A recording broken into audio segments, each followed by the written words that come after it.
Masai Russell goes out, our girl, goes out and breaks the American record, 12:17. Now, to illustrate the race, Hold on. Remember I said in our last year what I told you? I said, boy, I feel like that world record in danger. You remember? You did say that. I told you. You did say that, bro. You did say that. And you listen, the crazy thing is you said that coming off of Tom Jones.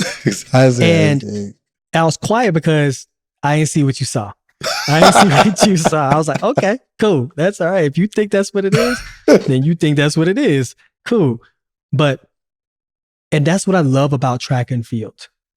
Masai did not have a good race at Tom Jones, right?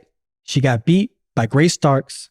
I think they ran about 12, like a 12.5, right? And she was not happy with her race. You can tell she wasn't happy with her race. And usually what sets in is frustration. But someone like Masai stuck to the plan and was prepared for the moment. When she got the Grand Slam in Miami, the gun went off in that 100-meter hurdles.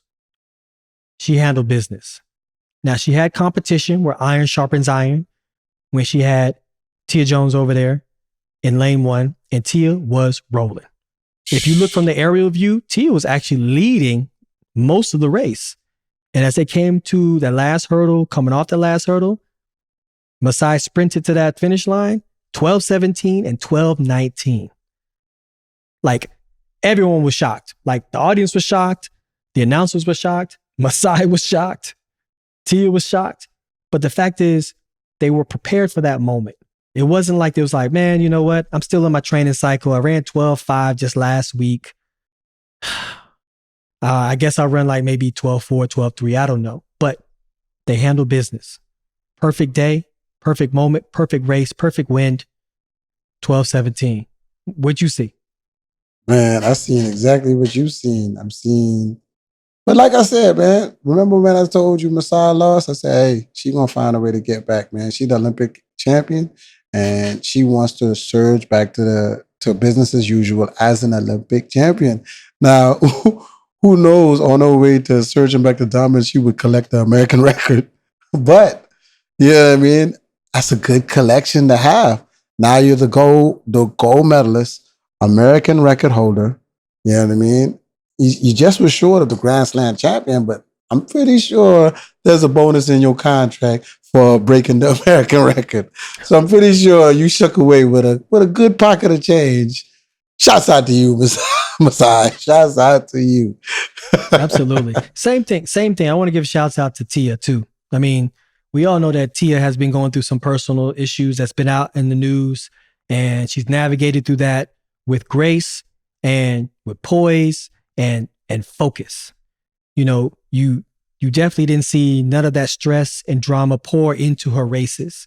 She wasn't in the back of the race. You didn't see frustration on her face when it's at the start line. She handled business, and she continued to handle business each race she got into, and she ran at an elite level. So hats off to Tia, especially coming back after that injury that she had indoor season. She has shown that she picked up right where she left off at. And she's like, hey, I'm me. I'm coming. So y'all move over a little bit, make a little bit of room because I'm back at it. And she's the first one I've seen, bro. Like, when she turned pro, and she turned pro out of high school as a female short hurdler, which is not a normal thing. No, usually development comes with being a short hurdler, and you have to go to college, and then you turn pro, and then you start to kind of get your groove and you become better.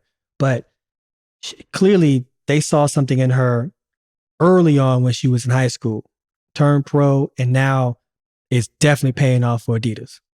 Man, all the coaches that had her, and I know one of the coaches that used to coach her, and he said she had the world of talent. And I talked to a current coach about her too, Tanja Buford-Bailey, and she said this was to be expected. Actually, you were there. You actually saw us talking.